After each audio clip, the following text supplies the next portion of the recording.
O trabalho de Paulo Freire é reconhecido no mundo todo, e em 2012 ele foi declarado patrono da educação brasileira. Mas desde os anos 60 até hoje, o professor é visto por uma parcela da população como inimigo do Brasil. Mas qual foi o Brasil de Paulo Freire e quem foi Paulo Freire para o Brasil? Paulo Freire é pernambucano, nasceu em 1921, filho de um capitão e uma dona de casa.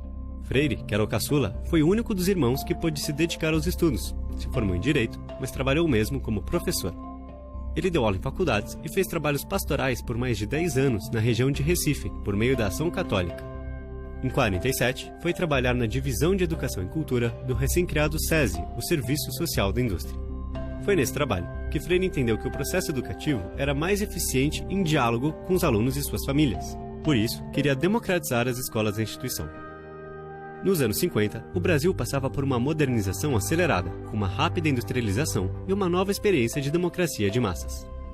Paulo Freire defendia que esse processo de desenvolvimento nacional devia incluir a participação ativa do povo, e que isso só seria possível por meio da educação. O educador dizia ser contra o ensino de cima para baixo e defendia o diálogo horizontal entre professor e aluno. Nessa época, o prefeito de Recife e, na sequência, governador de Pernambuco, Miguel Arraes, convidou Paulo Freire para desenvolver um projeto de alfabetização de adultos. A inspiração para o método que o professor criou veio em um passeio de carro com seu filho mais novo. O menino, que tinha apenas 2 anos, viu uma propaganda na rua. Ele leu em voz alta a palavra Nescau e cantou a música que ouvia nos comerciais. Impressionado, Paulo Freire passou a explorar a relação entre som e imagem, com exemplos a partir da vida dos alunos. Palavras como farinha, tijolo, máquina e conceitos como trabalho e pobreza eram contextualizados e debatidos. Com a divisão das sílabas, os estudantes aprendiam a ler cada palavra e, em seguida, aprendiam as famílias silábicas para formar novas palavras. O então governador do Rio Grande do Norte, Aloysio Alves, também chamou Paulo Freire. Em 62, a alfabetização de adultos no estado recebeu recursos de um programa financiado pelos Estados Unidos, chamado Aliança para o Progresso. Na cidade de Angicos, Freire realizou seu experimento mais conhecido, a alfabetização de cerca de 300 pessoas em um curso de 40 horas. A velocidade do método de Paulo Freire, aliada à educação crítica, gerava expectativas de transformação democrática para alguns e preocupação para outros. Ao longo de sua vida até hoje, Freire foi frequentemente chamado de comunista, apesar de criticar o comunismo e a ortodoxia marxista. Ele era um socialista cristão, ligado à teologia da libertação, uma tendência progressista da Igreja Católica. No início dos anos 60, o Brasil viveu um clima de polarização política e crise institucional. Jânio Quadros tinha sido eleito presidente com uma base conservadora e, após 8 meses, renunciou ao cargo. João Goulart, o vice-presidente, que era trabalhista, assumiu o poder após um intenso período de disputas. A aula de encerramento do curso em Angicos aconteceu no dia 2 de abril de 63. O presidente Jango e o general Castelo Branco, comandante do 4º Exército, estiveram lá e viram de perto os resultados do projeto. Em janeiro do ano seguinte, Jango decretou a criação do PNA, o Programa Nacional de Alfabetização. Ele adotou o sistema de Paulo Freire e tinha a missão de alfabetizar 5 milhões de pessoas. Naquela época, analfabetos não podiam votar. Em caso de sucesso do programa, o colégio eleitoral cresceria quase 40%. Seu lançamento foi previsto para 13 de maio de 64, com o professor Paulo Freire à frente do projeto. Mas os planos de Jango e Paulo foram frustrados. Em 1º de abril de 64, os militares deram um golpe de Estado. O general Castelo Branco foi empossado como o primeiro presidente da ditadura. O PNA foi extinto e Paulo Freire foi preso. Ele ficou encarcerado por mais de 70 dias em 2 períodos. Em setembro, Paulo estava asilado na Embaixada da Bolívia no Rio de Janeiro e de lá partiu para La Paz. Dias depois de sua chegada, a Bolívia também sofreu um golpe militar e Paulo Freire novamente deixou o país. Exilado, ele e sua família viveram no Chile, nos Estados Unidos e na Suíça. No Chile, Paulo Freire trabalhou para o governo com a educação de camponeses. O método psicossocial, como ficou conhecido por lá, foi utilizado em escala nacional. E nesse país, ele também continua as atividades pastorais com a Ação Católica. Foi lá também que Paulo Freire escreveu sua obra mais conhecida, A Pedagogia do Oprimido, no ano de 68. No final do mesmo ano, a ditadura militar brasileira decretou o AI-5, fechou o Congresso Nacional e impôs censura sobre os meios de comunicação.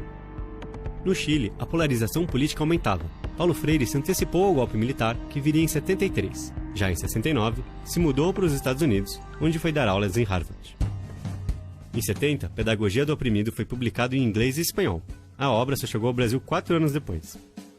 E Freire foi então para Genebra, na Suíça, onde trabalhou por 10 anos como consultor do Conselho Mundial de Igrejas e fez viagens a mais de 30 países. Em 71, liderou a fundação do IDAC, o Instituto de Ação Cultural. O IDAC promoveu campanhas por justiça social na Itália, na Suíça e na África. Em 75, Paulo Freire passou a visitar países como Guiné-Bissau, Cabo Verde, São Tomé e Príncipe e Angola, que haviam recém-declarado independência de Portugal. Por meio do IDAC, desenvolveu programas de alfabetização para os contextos locais e defendeu processos de descolonização desses países. O final dos anos 70 marcaram no Brasil a demanda pela democratização e o retorno dos exilados. A ditadura passava por um processo de abertura política, e a lei de anistia foi promulgada pelo então presidente, o general Figueiredo, em agosto de 79. Estavam anistiados todos os exilados e presos políticos, bem como os militares e os torturadores. Com a ajuda de Dom Paulo Evaristo Arnes, arcebispo de São Paulo, Paulo Freire e sua família voltaram ao Brasil depois de 15 anos no exílio. O professor passou a dar aulas em universidades como a PUC e a Unicamp, fez parte de organizações da sociedade civil e continuou sua produção acadêmica. Em 80, ajudou a fundar o PT, o Partido dos Trabalhadores.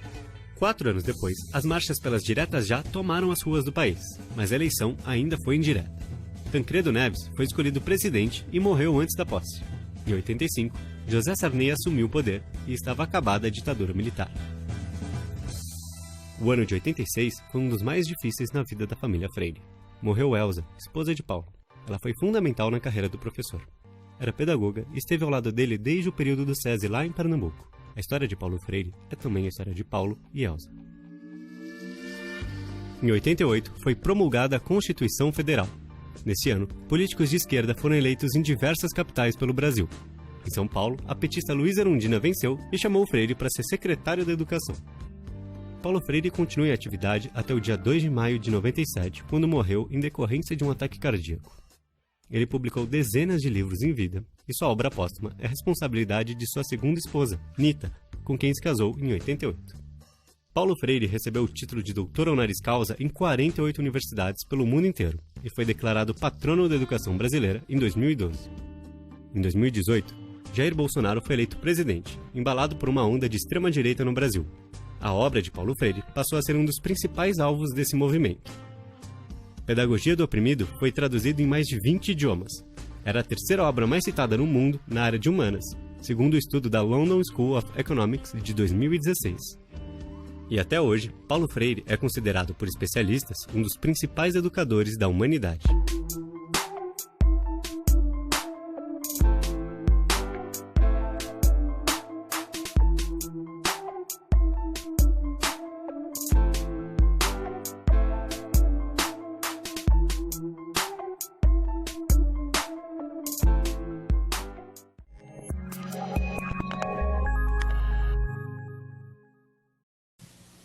Cadê a garota? Aqui. Eu gostaria de saber o que foi a ditadura para a educação brasileira. Ora, puxa, eu acho que isso é uma pergunta muito bacana e é uma pergunta também... Eu imagino a curiosidade de muitos e muitas de vocês aqui, quando se põe diante de mim e ouviram falar de mim. Eu até fiquei muito contente agora com essas respostas que eu ouvi na rua. Quer dizer, eu confesso que ultrapassaram até a minha expectativa. Talvez seja até um pouco de humildade minha, não esperava ser tão conhecido e bem, não, quanto agora as respostas revelaram. Mas eu acho que muitos de vocês devem ficar curiosos com relação a, por exemplo, o que aconteceu em 64 com um cara que, porque estava preocupadíssimo em desenvolver um plano, um programa de alfabetização de adultos para o país, e foi preso por causa disso. Quer dizer, eu realmente me lembro de que quando eu fui para o exílio e comecei a discutir na América Latina, discutir na Europa, nos Estados Unidos, as razões do meu exílio, as razões por que eu fui preso, fui expulso da universidade, e os caras não podiam entender, não podiam compreender. Evidentemente, eu fui preso, eu fui exilado, por causa da ditadura. Quer dizer, a ditadura considerou, a ditadura militar de 64, considerou, e não só considerou, mas disse por escrito, publicou, que eu era um perigoso subversivo internacional, um inimigo do povo brasileiro e um inimigo de Deus. Quer dizer, ainda arranjaram essa carga para mim de ser inimigo de Deus. E, puxa, a ditadura, eu acho que a ditadura estragou esse país da gente durante muito tempo e continua estragando hoje. Quer dizer, evidentemente que a ditadura militar não inaugurou no Brasil o autoritarismo. Quer dizer, o autoritarismo está entranhado na natureza mesma da nossa sociedade. O Brasil foi inventado autoritariamente, mas os militares deram uma indiscutível contribuição ao autoritarismo. Quer dizer, eles ajudaram muito a crescer o autoritarismo, a violência, a mentira. Foi uma coisa trágica isso. Eu acho que esse período de ditadura no Brasil, Deus queira, agora diria eu, que jamais se reinvente. Quer dizer, que o meu gosto é que nós todos, brasileiras e brasileiros, meninos, meninas, velhos, maduros, que nós todos tomemos um tal gosto pela liberdade, um tal gosto pela presença no mundo, pela pergunta, pela criatividade, pela ação, pela denúncia, pelo anúncio, que jamais seja possível, no Brasil, a gente voltar àquela experiência do pesado silêncio sobre nós. Aos córregos do Recife, aos morros do Recife, às zonas rurais de Pernambuco, trabalhar com os camponeses, com as camponesas, com os favelados. Eu confesso, sem nenhuma churumingas, eu confesso que fui até lá movido por uma certa lealdade ao Cristo de quem eu era mais ou menos camarada.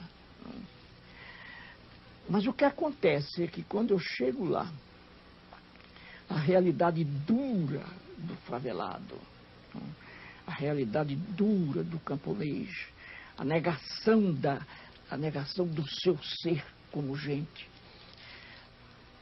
a tendência àquela adaptação de que a gente falou antes, aquele estado quase inerte diante da negação da liberdade. Aquilo tudo me remeteu a Marx.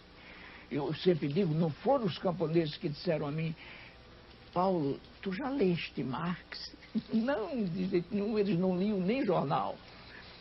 Foi a realidade deles que me remeteu a Marx. E eu fui a Marx. E aí é que os jornalistas europeus, em 70, não entenderam a minha afirmação. É que quanto mais eu li Marx, tanto mais eu encontrei uma certa fundamentação objetiva para continuar camarada de Cristo. Então, as leituras que eu fiz de Marx, de alongamentos de Marx, não me sugeriram jamais que eu deixasse de encontrar Cristo na esquina das próprias favelas. Eu fiquei com Marx na mundanidade à procura de Cristo na transcendência. Afinal, quem é esse brasileiro que recebe uma homenagem mundial do Google? Paulo Freire, patrono da educação brasileira, completaria 100 anos nesse 19 de setembro de 2021. Freire nos ensinou que a leitura do mundo precede a leitura da palavra. Sua pedagogia democrática, dialógica e popular, focada no ensino atrelado à conscientização política, lhe rendeu 29 títulos de doutor honoris causa, concedidos por universidades na Europa e nas Américas. Além disso, ele é o terceiro pensador mais citado em trabalhos acadêmicos na área de humanidades em todo o mundo. Quando Freire aponta a educação crítica e a ação cultural pela liberdade, está pensando justamente na construção de um espaço de formação de pessoas que questionam e constroem dialogicamente. Paulo Freire foi pioneiro ao implantar salas de informática nas escolas públicas, ainda no fim dos anos 80. Ele tratava a tecnologia e os meios de comunicação de massa como potenciais amplificadores de um projeto de educação progressista e transformadora. Freire sempre dizia que, para ser transformadora, a educação precisa considerar as pessoas e suas culturas, respeitar o modo de viver dos sujeitos e promover a dignidade. Paulo Freire é atual porque sua teoria do conhecimento explicita as relações de poder presentes na educação, porque ainda persiste a desigualdade, a injustiça e a opressão. O cerne da pedagogia de Freire está em uma crença básica. Se as pessoas forem confrontadas com seu próprio pensamento sobre o mundo crítico, elas mudarão essas ideias e talvez mudem o próprio mundo.